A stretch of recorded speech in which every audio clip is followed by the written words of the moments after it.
आत्मनिर्भर भारत और स्वदेशी मेला 2024 आज पारादीप आमर बेलाभूमि ठारे आज उद्घाटन करागला। स्वदेशी मेला आयोजन करिवार मुख्य उद्देश्य होची स्वदेशी जिनसर उत्पाद को बढ़ाइबा एवं स्वदेशी जिनस किनिबा को प्रोत्साहित करिबा पई ये मेला आयोजन करा जाउची एवं ये भी एक प्लेटफॉर्म जो माने सब स्वदेशी सामग्री उत्पाद करुचंती तांको बिक्री करिबा सहित प्रोत्साहित करिबा सहित गोटे स्थान रे सेमानकु एकजुट करिबा पई ये एक प्रयास एवं स्वदेशी जिनस जदि आमे उत्पाद को बढ़ाइबा निश्चित भाव रे एक रे आमे आत्मनिर्भर होबा, दुई रे नूतन रोजगार सृष्टि होबा एवं ता सहित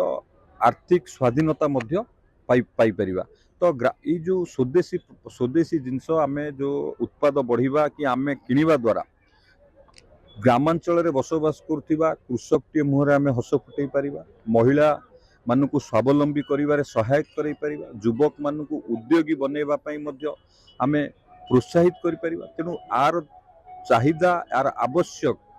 को अनुभव करी भारत वर्षर यशस्वी प्रधानमंत्री नरेंद्र मोदी जी सबु बेल पई स्वदेशी आपणाइबा पई सबु बेले परामर्श दियंती। तांको भाषा रे जे पर्यंत आमे आत्मनिर्भर न होइचे से पर्यंत आम राष्ट्र विकसित हो पारिबनी, आम देश विकसित हो पारिबनी। तेणु सेही क्रम रे आम राज्य रे माननीय मुख्यमंत्री को निर्देश क्रमे सारा जिल्ला रे ये आत्मनिर्भर स्वदेशी मेला आयोजन करा जाउची। स्वदेशी को प्रोत्साहित करिबा पई, स्वदेशी जिनस उत्पाद बढ़ाइबा पई, स्वदेशी जिनस किनिबा पई लोकमानक भितर सचेतन करबा पई निश्चित भाव में ये ग्रामांचल आर्थिक स्थिति मजबूत होगा सहित आमको समृद्ध ओडिशा विकसित ओडिशा रे ये यार प्रमुख योगदान रहिबो। किंतु ये ओरमास तरफ आयोजन करा जायछि। एटी पाखापाखि 150 स्टॉल पड़ी, विभिन्न जिल्लारू मध्य आछंती। आम जिल्ला रे आम अंचल विभिन्न उद्योगी बंधु माने भी मध्य स्टॉल करिसंती। ये गोटे प्लेटफॉर्म तांकू व्यवसायिक कनेक्ट करबा पई, मार्केटिंग करबा पई ये गोटे सबथर भलो प्लेटफॉर्म। धन्यवाद। आज कार्यक्रम आमर स्वदेशी मेला और आत्मनिर्भर भारत तैयारी करिया पई, लोकों भीतर सचेतनता तैयारी करिया पई ये मेलार आयोजन। ये सरकार को द्वारा ये विभिन्न अंचल रे ये प्रकार मेला आयोजित हेले लोकों भीतर गोटे चेतना तैयारी होबो एवं विशेष भाव में आमर महिला माने स्वयं सहायिका गोष्ठी जरिया जो माने लघु उद्योगी अच्छंती से माने अधिक उत्साहित हेबे एवं जो गुड़िक उत्पादित सामग्री हब कृषिजात सामग्री ठू आरंभ करी शिल्पजात सामग्री पर्यंत एवं विभिन्न वृक्षर सामग्री पर्यंत एवं विभिन्न लुगापटा हैंडलूम बा हैंडीक्राफ्ट सेक्टर रे अधिक लोक जदि काम करिवे ताहले प्रति महिला माने स्वावलंबी हेबे, तांको घरर रोजगार बढ़िबो एवं युवक माने तांकर सरकार द्वारा विभिन्न योजना रे जदि लाभार्थी हो पारिबे ताहले तार द्वारा मध्य रोजगार क्षम हेबे, नियुक्ति दबार सुजोग मध्य तांको पई तैयारी हेबो। तार्थ आम देशर बेकारी समस्या कमिबो एवं रोजगार बढ़िबो। रोजगार बढ़िले जाई सी परिवार टी केवल रोजगार क्षम है नहीं, आम राज्य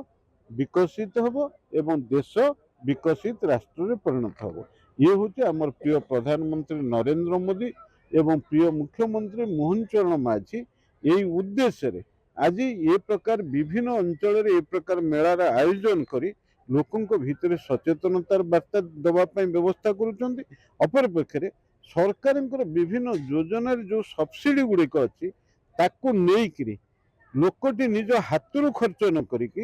ये योजना को जदि कार्यकारी करिवो ताहले तार लाभ होबो एवं ये देश एवं राज्यर लाभ होबो। आज पारादीप बेलाभूमि ठारे जिला प्रशासन तरफ आत्मनिर्भरशील भारत बा स्वदेशी मेला अनुष्ठित होईछि।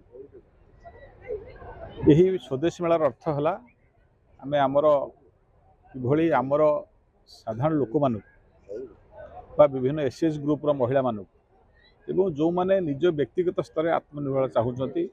निजे किसी प्रडक्ट तैयारी करुँच बिक्री करने बजार खोजुँच यही एक सुजोग सृष्टि करवा से माने निज दक्षता बल निज पारिबा पणिबारे ନିଜେ କିଛି ପ୍ରଡକ୍ଟ ତିଆରି କରିବେ ତାକୁ ବିକିବେ ଆତ୍ମନିର୍ଭରଶୀଳ ହେବେ ନିଜ ପରିବାର ପ୍ରତିଷ୍ଠିତ ଏଇ ଲକ୍ଷ୍ୟ ରଖି କେନ୍ଦ୍ର ସରକାର ରାଜ୍ୟ ସରକାର ମାନ୍ୟବର ପ୍ରଧାନମନ୍ତ୍ରୀ ମୁଖ୍ୟମନ୍ତ୍ରୀ ସମସ୍ତେ ଯେଉଁ ଅଭିନବ ପ୍ରୟାସ କରିଛନ୍ତି ମା ମାନଙ୍କୁ ସୁଯୋଗ ଦେବା ପାଇଁ ମା ମାନଙ୍କୁ ଆଗକୁ ଆଣିବା ପାଇଁ ପରିବାର ଆତ୍ମନିର୍ଭରଶୀଳ କରିବା ପାଇଁ ପରିସ୍ଥିତିରେ ଆଜି ପାରାଦୀପ ଠାରେ ଏହି କାର୍ଯ୍ୟକ୍ରମ ଉଦ୍ଘାଟନ କରାଯାଇଥିଲା ଏଥିରେ ଆମର ପାରାଦୀପର ମାନ୍ୟବର ବିଧାୟକ ମାନ୍ୟବର ମନ୍ତ୍ରୀ ଶ୍ରୀ ସମ୍ପତ ସ୍ୱୟଂ ଏବଂ ଆମର ପ୍ରିୟ ସାଂସଦ ଡକ୍ଟର ବିଭୁ ପ୍ରସାଦ ତରେଇ ଏବଂ ସମସ୍ତ ଜିଲ୍ଲା ପ୍ରଶାସନ ଅଧିକାରୀମାନେ ଏଥିରେ ଯୋଗ ଦେଇଥିଲେ ଏବଂ ଏହି କାର୍ଯ୍ୟକ୍ରମରେ ପାରାଦୀପର ହଜାର ସଂଖ୍ୟାରେ ମା ମାନେ ଯୁବକ ମାନେ ଭାଇମାନେ ଯେଉଁମାନେ ଉଦ୍ୟୋଗୀ ଅଛନ୍ତି ଉଦ୍ୟୋଗୀ ହେବାକୁ ଚାହୁଁଛନ୍ତି ସେମାନେ ଯୋଗ ଦେଇ ଏଠୁ ପ୍ରେରଣା ନେଇଥିଲେ ଏବଂ ଏହି ସୁଯୋଗକୁ ହାତଛଡ଼ା ନ କରିବା ପାଇଁ ମୁଁ ଅନୁରୋଧ କରୁଛି ଆପଣମାନେ ଆସନ୍ତୁ ଦେଖନ୍ତୁ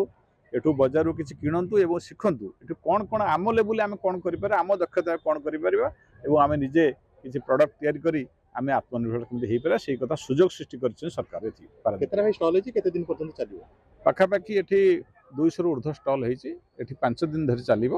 ଏବଂ ଏଠି ଭଲ ବ୍ୟବସାୟ ନିଶ୍ଚୟ କାରଣ ଆପଣ ଦେଖିଛନ୍ତି ବିଶ୍ୱକର୍ମା ପୂଜା ଟାଇମରେ ବାଲିଯାତ୍ରା ସମୟ ଭଲ ବ୍ୟବସାୟ ହୁଏ ପାରାଦୀପ ବେଳାଭୂମି ସ୍ୱଚ୍ଛ ବେଳାଭୂମି ଏକ ସୁନ୍ଦର ବେଳାଭୂମି ଏହା ପର୍ଯ୍ୟଟକ ମାନଙ୍କୁ ଲୋକମାନେ ଆକୃଷ୍ଟ କରିଥାଏ ଏଠି ଏମିତି ବି ପ୍ରତ୍ୟେକ ସନ୍ଧ୍ୟାରେ ହଜାର ଲୋକ ଆପଣ ଦେଖୁଛନ୍ତି ତେଣୁ ଏଇ ଯେଉଁ ବଜାର ଏଠି ଖୋଲିଛି ସ୍ୱଦେଶୀ ମେଳା ଖୋଲିଛି ସେ ଲୋକ ଏଇ ଯେଉଁମାନେ ଏଠି ତାଙ୍କ ପ୍ରଡକ୍ଟ ଆଣି ବିକ୍ରି କରି ଆସିଛନ୍ତି ସେମାନେ ପାଇଁ ସୁଯୋଗ ସୃଷ୍ଟି କରିବ ସେମାନେ ୟାକୁ ବିକ୍ରୟ କରି ସେମାନେ କିଛି ପଇସା ରୋଜଗାର କରିବେ ଆତ୍ମନିର୍ଭରଶୀଳ ହେବେ ଏବଂ ଏମିତି ଏକ ବଜାର ବିଭିନ୍ନ ସମୟରେ ସୃଷ୍ଟି ହେଲେ ଯେଉଁମାନେ ଏଇସବୁ କାର୍ଯ୍ୟ କରୁଛନ୍ତି ସେମାନେ ତାର ସଫଳତା ପାଇବେ।